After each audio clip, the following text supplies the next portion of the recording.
G'day folks, welcome to In Your Lane, the show where we delve into the personal lives in and out of the pool of past and present swimmers. And I'm joined by Shelly Jarrett, who is the former coach of Kyle Chalmers. And Shelly, I believe we've got a very special guest in the studio to kick off our series, and I'd like you to introduce that guest for us, please. Can you believe it? The one and only Kyle Chalmers.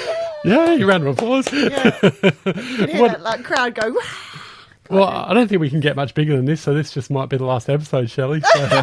We might be going out on a huge bang, right? One and only episode. No, Kyle, it's an absolute pleasure to have you on the show. I've chatted to you on Legends of Bevo a couple of times, and give that a shameless plug, sorry. And thanks for giving up your time, obviously, in the off-season with swimming at the moment. How's everything been going? Obviously, you're a world champion now as well, so congratulations on that. Thanks, mate. Appreciate it. Yeah, I don't know. I don't think swimming ever really has an off season, like Shelley knows. Nope. We kind of go all year round. So we had a couple of weeks off after World Champs, which was nice, which gave me an opportunity to kind of catch up on a lot of sponsorship commitments and things that I needed to do, so that when I get back in the pool, I'm fully focused. So been back in the pool for a few weeks now, and starting to get ready for obviously the Paris Olympics next year. Now, you're such a modest, happy sort of guy, and we've seen your successes are just amazing. 2016 Rio, the list goes on. But you're a real competitive guy as well, and you want to win, and you win most of the time. But has there ever been a time where you sort of something's really tested you, Kyle, and you've had to really just, I guess, get out of your comfort zone a little bit in those sort of situations? In the pool or out of the pool? Out of the pool, yeah. Out of the pool, yeah. Out of the pool, yeah. I think I've become quite comfortable with life. So this year I've challenged myself to put myself into the workforce, which is something I've never done and something I've spoken about doing for a long time. So for me, I've been labouring on a building site a couple of days a week, and it's an area that I've never worked a day in my life.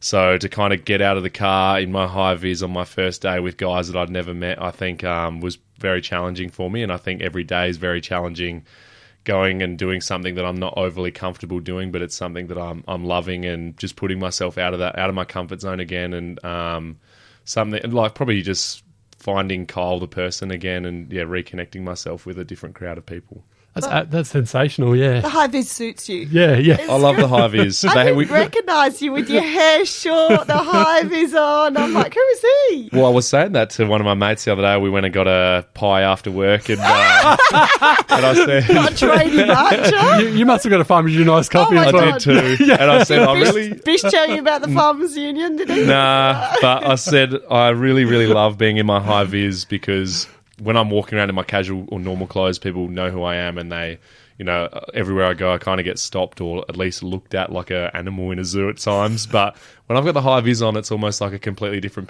person. I think, I've got the bald head now, I've got a lot of the tattoos and the high vis. People just think I'm another tradie, so I really love wearing the high vis around. You actually look like a real tough guy with the tats and the shape. Dude, you would never be just a tradie, Carl. You would never just be that.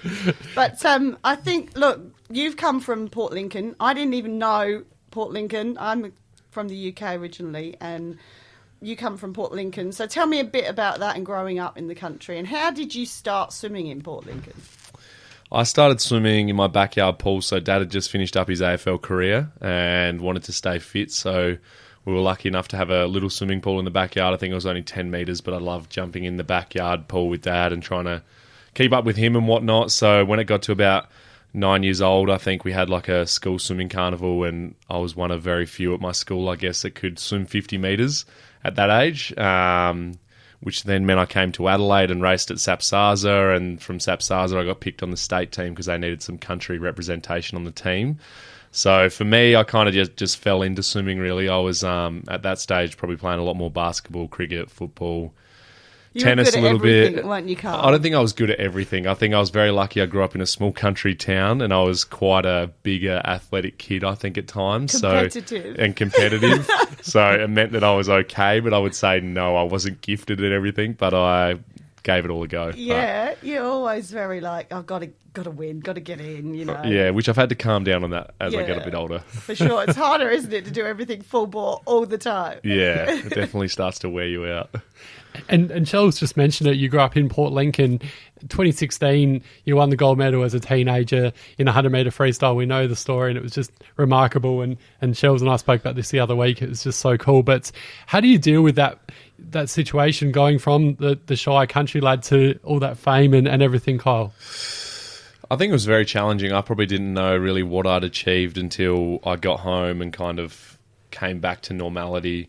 Like, obviously I had some cool experiences in Rio, but it wasn't until I got back into Adelaide and started to get noticed everywhere, or the sponsorship opportunities started to come up, and, you know, being like AFL Grand Final Day, being in the back of the ute with all the guys that are retired that year, and those guys coming up and asking me for photos, and being in Europe for a photo shoot, not like a couple months after that, and people in Europe noticing me, it was like a very big change and big challenge. And I think that I thought it was cool for a little bit, and then I kind of probably came crashing down to earth. Like, reality hit that the Olympics is kind of is behind us all now, and the next thing's in the people's minds. And I found that little period quite challenging to work through. But I think I was lucky enough in 2017 to go to World Championships and watch, and did some commentary stuff and did some sponsorship stuff, and it kind of brought that hunger back to keep swimming and realise how cool, you know, doing my job is. And I found that love for it massively again. But yeah, it was a challenging time,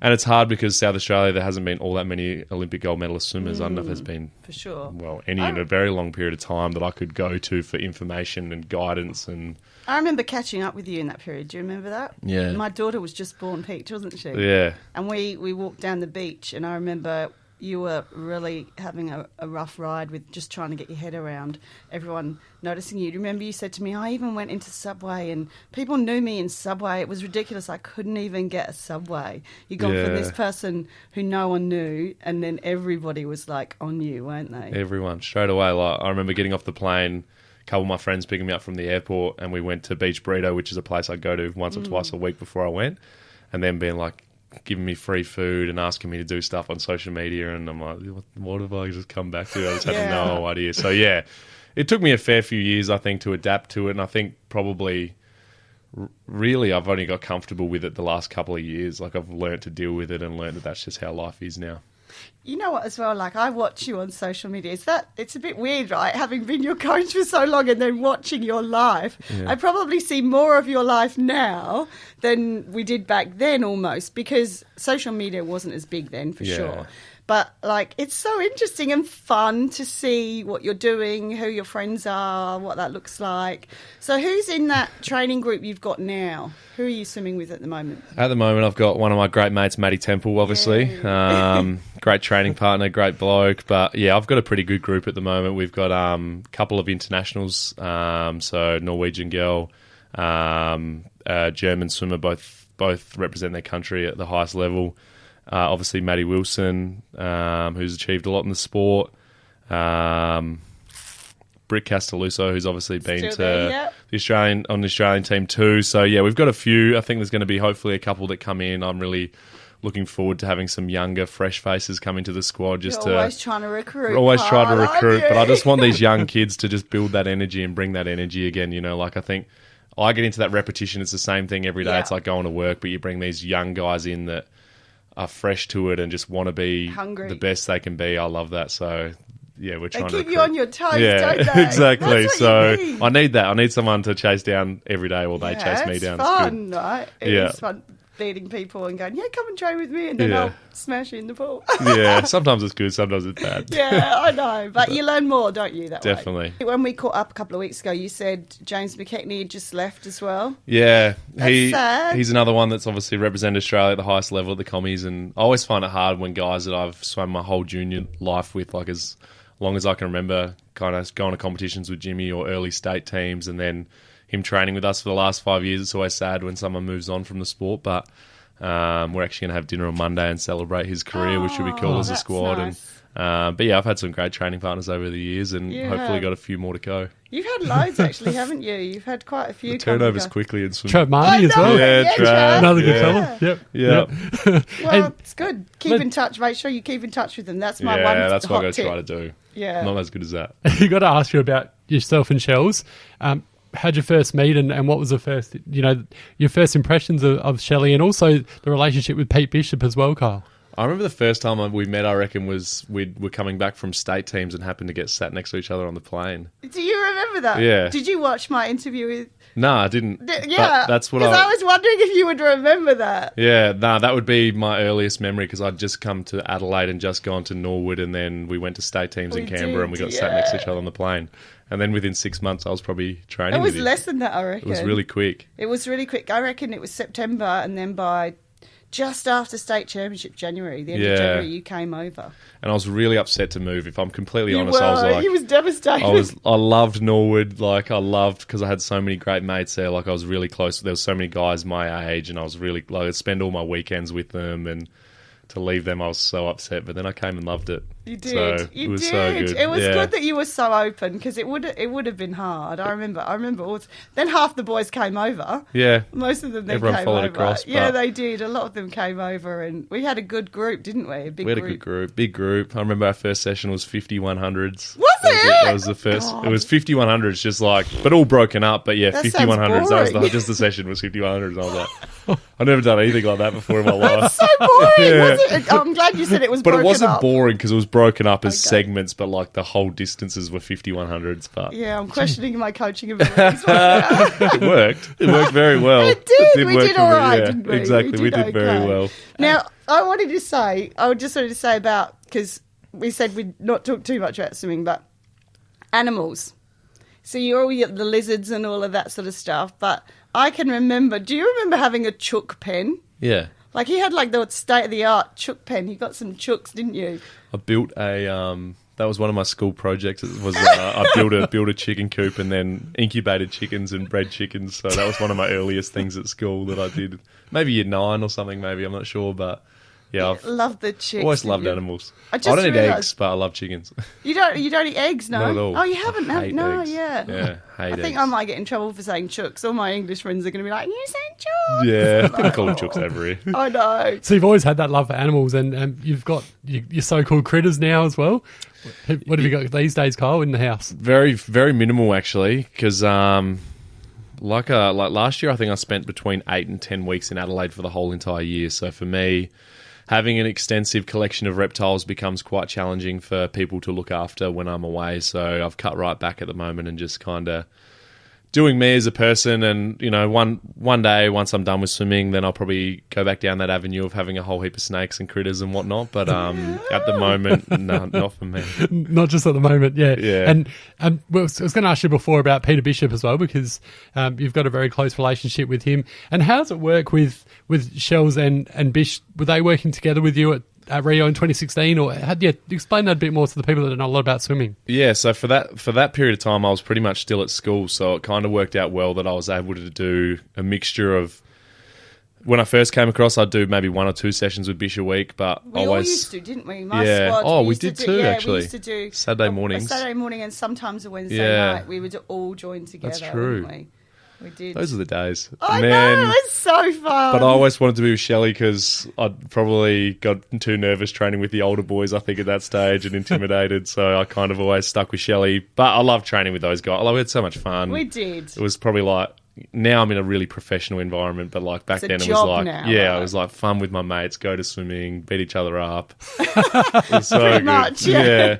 And then, so yeah, during that period of time, definitely, especially in that period leading into Rio, like Shelly would come down the beach, we'd do those beach swims. Yes, which we was good. And then did. I'd try and come in on a Tuesday and Thursday arvo and do skill sessions and then jump in with people. Sean, and yeah, we would. I would hate to know how many times I was swimming that period. Like, It was a lot. Yeah. It was a lot. We had fun though. Like I can remember doing those beach swims with Deegs. Yeah. And Kyle, we were like, you can't be swimming in the ocean. So I'd say to Bish, how about if we stick some fins on him? Would that work? And he'd be like, yeah, that'd be fine. So he'd be like, all these distance swimmers. They were all open water swimmers, so they're like 5 and 10 Ks, right? And there's this guy going, can I please come? So I'm like, yeah, okay, you can put your fins on then. Yeah, Remember, you'd put my be in fins the ocean along, with just the check out all fins the on. animal sea creatures. It was so I good. know.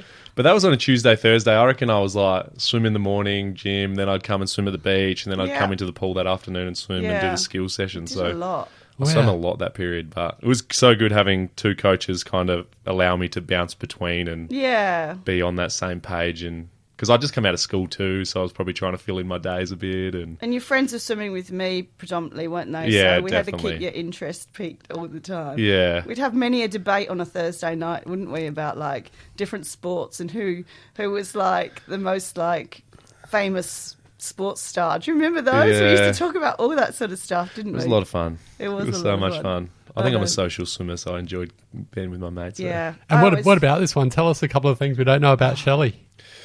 Oh, don't say anything too bad. I think I don't know. I think the only time we didn't get along was probably in our Premier League soccer team selections. Still to not. this day. Yeah, Yep. still to this day, probably not. But I think I was so lucky to have Shelly as a coach for that period. Especially, I remember like in Singapore in 2015. I went through this period I couldn't sleep during competition, which is still something that I have now, but at least I'm a bit better with it. But that period I went probably 2 or 3 days without sleeping. Yeah, That's crazy. I It remember. was bad, and I was racing so much. Yeah, you had a lot of races, didn't you? Yeah. And we trawling the streets of Singapore. Yeah, about 3 a.m. I remember messaging Shelly, I can't sleep, rah. Shelly got in the lobby, came down from being asleep, and went for a big walk with me, and just lucky to have Shelly by my side through that period. Definitely, it was so good. Do you know, I found your, I've been clearing out my filing cabinet, and I found your photo, your mum, because when I don't know if you know this, but when we used to travel, we used to always have a photocopy of our passports. Yeah. I think you still do you? Do you still? I don't know. I said just in case, and so I found it. This would only be like last week. I found a copy of your passport. Oh, I no know, way. an old one. Like, and I looked at it, I was like, oh my God, you were like 13 or 14 or something in the photo. Far out. That's And I probably was hot like, property. I know. It's You'll a have photocopy. Yeah. I don't know. Well, it was stuck in a drawer somewhere with my photocopy of my passport, and There I you was like, go. I didn't even know I had this. Very safe hands. That's probably why you had them and I Your didn't mum have them. gave it to me. Yeah. She did, your lovely mum. So, yep. I don't know what I did with it, actually. Maybe I stuffed it in another drawer. Yeah. So, talking about animals, Port Lincoln sharks. You've swum with the sharks a few times, haven't you? Yeah. Tell me, is In a it cage. scary? No, because you're in a cage, so I think it's not. You know that they can't get you. Well, So you you're not hope that even they can't get you. I think the scary thing is that you can't see the bottom of the ocean in the cage, and the cage rocks around like it just goes back and forth against the boat because of the ocean moving, like the tidal movement. So I think that is scary, but seeing the sharks swim past, no. Especially the first time I did it, I went on Adventure Bay charters, and they just played music, which enticed the sharks to come over, so they'd kind of just swim past gracefully to see what was going on. Oh, wow. Whereas then I've been on Calypso Star the last few times, and they bait the sharks, so the sharks come God. in with their mouth open, run into the cage, and That would it's a be bit more freaky. intense. But See, it's that cool. would be so scary, though. It is. It's. I don't know. I don't think it's scary because you know you're in a cage. You know you're safe. So it's just Yeah. kind of a cool thing to experience. Maybe you can take us, Bevo. Yeah. Have you skydived before? Because I I think wouldn't do that. I hate heights. Yeah, same. I couldn't do it. I'd rather swim like in a cage because I hate heights as well. Than, No, Yeah. you than should go take us sky- to Port Lincoln. I've Yeah. never been. Port Lincoln's You- the best. You Yeah. take Place. us to Port Lincoln. Yeah. Yeah. Hey, you should film us going down with the Oh, sharks. that would go viral. I think I actually. would. No, I would be so scared. I don't know if I'd be able to keep it together. To be fair, most people get sick on the way out there because you go into the open ocean and it's just everyone gets seasick. So if you're good with a boat, then you're okay. But it's like a 3 or 4 hour boat Maybe ride need to out wear there. Oh, that's GoPros. no It's a good. massive day. We need to wear GoPros all day because that would be some interesting stuff. Seeing shit both our faces, I think. Well, So. I'd be vomiting. It's bad. I would be vomiting like on the ocean for that long. I reckon I'd be like, ugh. Yeah, and then you're stuck on the boat for 12 hours. So Yeah. not a good day for people No, to get not a good seasick. day. I just wanted to get back to Bish before we have a bit more fun as well, Kyle, and his love of iced coffees and also just comes across like a real laid back sort of character. Yeah, tell us a bit more about him. Bish has given up the iced coffees, actually. He's on the shred, so he's... Oh. No, he Yeah. had a nice coffee the other day when Has he? I was with him. Well, maybe he sneaks the odd one in, but it's not every day like it used to be. Yeah, it's a lot. And then we went from iced coffee to Diet Coke, and the Diet Coke's been shelved as well now. Oh, Bish. So, Bish is good. I don't know whether he's super laid back. I think at times, yes. Race day, probably not. I know there's times where I'm like getting ready to race, and I've got my headphones on, wanting to do my dry land, and you can just tell Bish is nervous and stressed, and it's like, just let me do my thing, mate. Like I'm having to calm him down almost, it feels like. I know last year Com Games, obviously it was a bit stressful as it was already, but I got on a bus to go to my 100 freestyle final And after driving around for about 45 minutes, one of the Scottish coaches went up to the bus driver and said, "Where are we going?" And they said, "We're going to the athletics stadium." And he went, "What do you mean, mate? We're going to the bloody swimming." And so the bus driver had to turn around and go back to the pool. So normally I'm at the pool about 2 hours, most of the time probably an hour and a half before I race, but definitely about 30 minutes before I get it. So an hour and a half before I race, I'll just start doing my dry land activation, give myself about half an hour of that, and about 55 minutes before I race, I get in the pool. But I got there about 55 minutes before my racing com games. Bish was on edge, massively stressed where I was, and I was already massively stressed with all the things that were going on. And that was a stressful period for probably Bish more than me. Like, he was trying to just talk to me about anything that wasn't swimming, and I'm like, mate, just let me do my thing. But he's good. So in terms of, we've got a little game, haven't we? Should we do the game now? I reckon we should. Because you were talking about what you do dry land. What are you doing these days before you race? Like, when we used to do little fun things? None of that anymore, unfortunately. None of that. As I've got older, I'm very broken body-wise, so now it's prehab. Oh. It's all just prehab, like cord work and not fun stuff. I always remember, we used to do killer hacky sack, right? Yeah. And I used to be the target. Like, they would all throw the hacky sack. Basically, you have to keep the hacky sack up, and then whoever dropped it or whatever it was, you get a free license at throwing. So pretty much I was always the target because I'm the slowest. So I'd go home with bruises everywhere. Yeah. And do you remember that time when we were in Sydney and you did the ball? You remember the bottle challenge and you flipped it up on the ledge? Yeah. One of the high ledge. We were outside. Do you remember we used to do the group with Angie? Yeah. We used to do it, and you did the flip and your bottle landed on the ledge. It didn't come down. No. Lost my bottle. And no, it was up there. And we were all like, what just happened? Only you could do that. There you go. I remember Killyhacky, like, breaking my thumb. That was kind of almost the end of it. That was at the AIS as well, wasn't it? Yeah. I'm like, he hadn't even raced and he broke his thumb at Killer Hacky Sack. So we also, used to do footy. Do you remember we used to pick a spot on the wall? And try and kick the footy. To be fair, I still do a lot of footy. I kick the footy around, yeah. I've got a ping pong ball. Can you see that little spot up there? Yeah. You got to try and hit the spot. Really? Yeah. We're all going to give it a go. All right. You got to. Okay. You can't stand up. Because once you stand up, of course. Once you stand up though, you're reach that. So you got to do it sitting down. Right hand or left hand? Up to you. Whatever's your best. Give us your best. Oh no! Right. Is it my turn? Hold on. I got to go under the desk. Right, so I get to do it. So I do it from here. Yeah. See, that's a harder angle. You had an easier angle. You reckon? You're closer though. I'm lower down than you. I'll back you in from there. Okay. Look how close you are. The pressure's on. Not bad. Not bad. Definitely closer than you. Bevo, your turn. Give it Bevo should definitely hit that. If you don't get this, Bevo, we're quitting. This is our last podcast, right? Tough angle, yeah. Ready? I'll take the headphones off. Oh, see, no one told me I could take the headphones off. Oh, Bevo, you're the champ. You reckon Bevo was the closest? What do you think I was closest? I don't know. I think you were pretty close. Let's see. Carl's going to go with me. I'll take it. Nice one.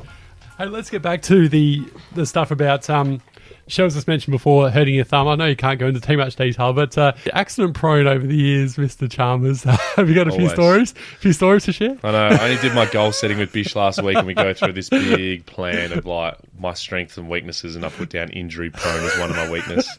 Yes. But especially the AIS. Like the AIS I went to 2 or 3 times in a row, and it was like the first time I'd never done any gym, and I did this barbell. Yes, I remember. Overhead squat or something like that. And I dropped the bar on my neck and did something in my neck, ligament in my neck or something. So that was bad, and then went back there and was playing killer hacky, pretty harmless. Went to catch the ball, someone kicked me in the thumb, broke the thumb. But there'd be a massive list of things. Like the week after that, I went back to Port Lincoln and I was skipping down the driveway because my grandpa was taking me to get an ice cream from McDonald's. Yes. And I took flight and I didn't want to land on my thumb because my thumb was broken, and then took all the skin off my knee. Yeah. Oh, no. Yeah, I got the photos. You could see the bone. Yeah. I think there's just always something, mate. Nothing too serious with footy? Well, 2015, I did do the ligaments in my ankle and cracked the bone in my wrist playing footy. Yes, just before World Champs. So then I came into training and I decided to kick because my wrist was more sore, and I didn't want to tell them about my ankle. So then my ankle just got fatter and fatter. Yeah. So then I ended up with a cortisone in my ankle, and Oh my goodness. yeah. And you were the fastest man on the relay team, though. I was, but Yeah. I went to a Grand Prix, which was my first ever like Australian Grand Prix thing up in Townsville. So I was racing with the rest of the Australian team, and I made the B final in the 100 freestyle and came like 4th or 5th. And I got this big talking to by the head coach at that stage, and Yeah. They didn't really know you at that stage. nah. though, did And then I had one really good week of training, which was in Canberra with the junior team, Yeah. which was just before I was due to go to World Championships, and that was what got me on track for that. Yeah. But Because we used to find, we definitely like, Carl would sometimes be challenged with getting up in the morning, particularly. I hate mornings. Yeah. Still. Right. Yeah. Yeah. Yeah. Oh, well. Don't we all? And people think that I love mornings because I'm always like, woo! But it's Yeah. not. Like, you have to work up to that. Yeah. Like, I'd be getting up at 4 so that by the time this lot walk in the door, I'm ready to go. Like, 3:30, 4 o'clock. But, it's always going to be a bit challenging, isn't it? Always, still But you is. used to, so we'd do a camp and that would get you set, wouldn't it then? Because you'd be Yeah. like, oh, right, yeah, this is what training looks like. Yeah, then Wouldn't I'd do it? it for a week. But then I'd come back and be like, I'm not going to training before school, and then do Yeah. every afternoon and do a Saturday morning. And I would have Yeah. been hard work as a junior swimmer, I think. Now I just do it. it's Now it's my fine. job. Get up at 6:30 in the morning, go to swimming.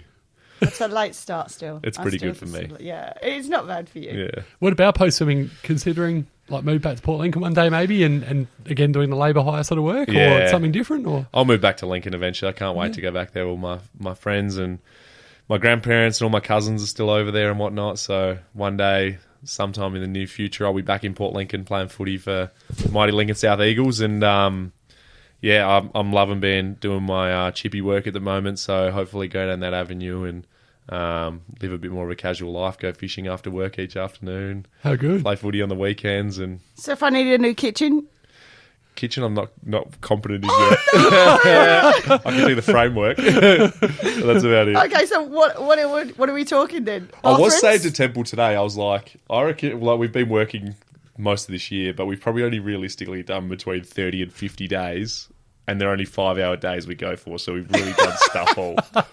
No, that's but not it's good. true. Is it It's like an better than apprenticeship or is that sort of what it is? Or Nah, at the moment we're just doing labouring. just labour? Yeah. I think it's always been a question I've struggled with is what I'm going to do after swimming. And I met with my accountant at the start of the year. He asked me that question.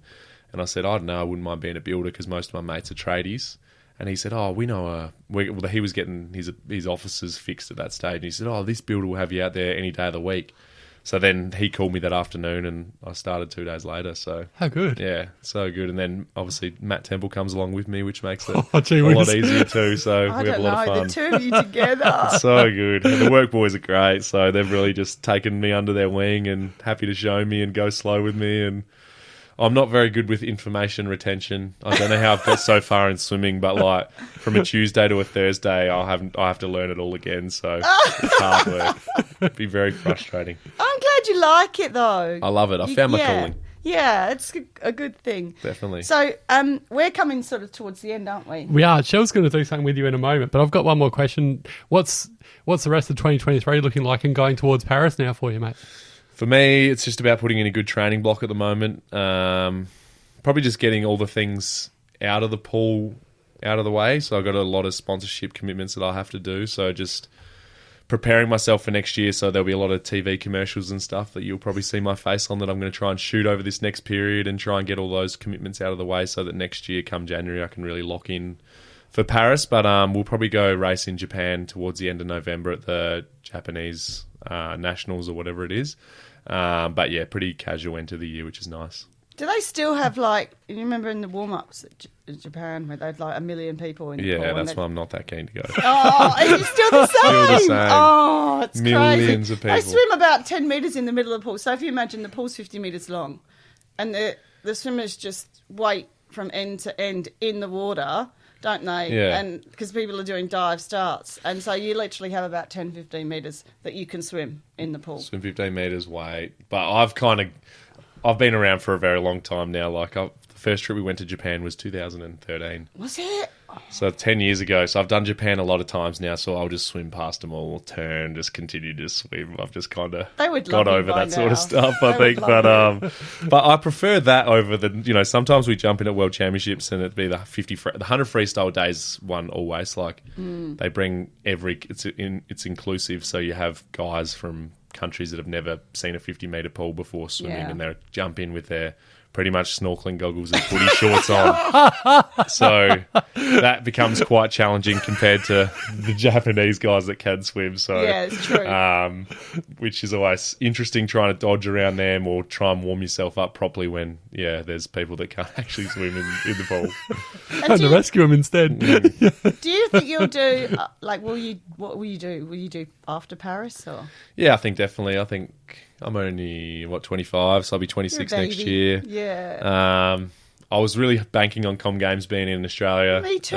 Me too. 2026, but I'll swim on for a little while and probably have some fun with it after Paris. I think probably do a lot more of the World Cup circuits and do some money making swimming, because obviously there's not a huge amount of money in swimming. So if I can go away and do some races that get some prize money and whatnot and just travel the world, and it's going to be a bit of fun. Yeah. I'm sure you've been asked this before, but you were a gun footballer growing up. Was there any thought? Was I? How do you know that? Oh, I just do.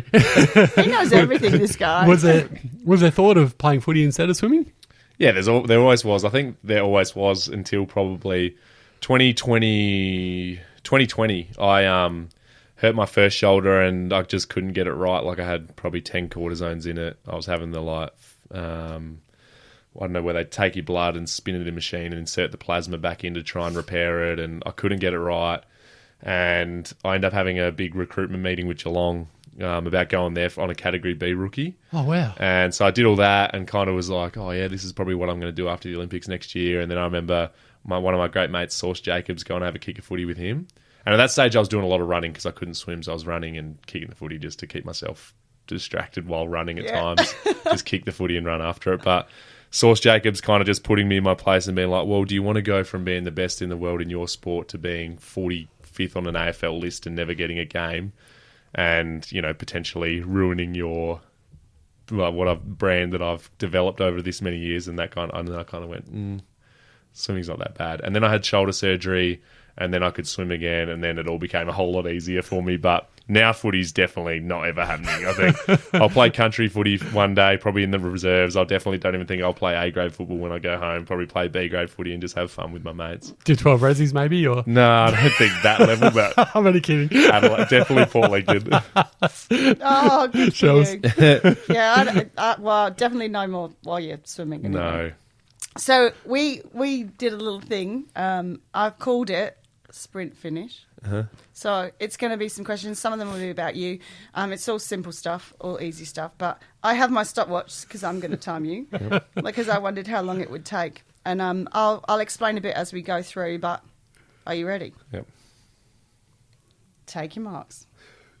Go. Footy or basketball? Basketball. Basketball. KFC or Nando's? KFC. Maddie Temple's mullet or Lockie Jones? I have to go Matt Temple. You have to, don't you? Phelps or Thorpe? Phelps. Really? Interesting. Do you call them sand shoes or trainers? Sand shoes. Summer or winter? Winter. I knew that one already. Your hair blonde or brunette? Blonde. Blonde? Yeah, I like the blonde. I've swam faster blonde. Did you? Oh, well, we'll get the blonde then. Back or breast? Breast. Breast. Pool or beach? Beach. Interesting. Connor Rosie or Robbie Gray? Robbie Gray, because I've known him for longer. Okay, yeah, that's the one Connor's I knew. a country kid and good mate, so. Lizards or snakes? Snakes. Oh, no. Redbacks or United? United. Oh, I like that answer. Do you call it togs or bathers? Togs now. Yeah, you used to call it I used to call it bathers. bathers. Pepsi or Coke? I'm not sure if we're Neither. allowed I hate to. either of them. Oh, that's good. Yeah. Jordan or LeBron? LeBron. Okay. Ooh. My era. Yeah, it is. Star or turn? 10. Iced coffee or chocolate milk? Iced coffee. And last one, chocolate or cheese? Chocolate. That was way too slow. That was like 137. I was hoping for 46. But some of my other stuff, like I would have to explain, so it's hard. But yeah, That's some good ones there, wasn't well there? done. Did well. So we're pretty Yeah. much at the end, aren't we? We are. So this is our first one. This is my first one. This guy's a legend. I'm just like following for the ride. Legend with Bevo. Yeah, I know. Legends with Bevo. This is some lady on the side sitting here. So I'm so happy that you came. Thank you for having me on. I Yeah. appreciate it. Honoured to be the first guest. Yay! No, thanks so much. We really appreciate your time, and yeah, great to see you going out there and doing some labouring work as well, mate. Giving back to the community, it's so good, and yeah, I couldn't be more proud of you. Building It's dreams. just a Yeah. wonderful thing. Yeah, building dreams. I love it. I'm living the dream, right? We Yeah. could talk to you for hours. So no, thanks so much again. Really appreciate it, mate. No worries. Thank you. Thanks for listening to In Your Lane. We're always looking for great businesses to collaborate with and give you exposure. So head to ozcastnetwork.com. That's ozcastnetwork.com.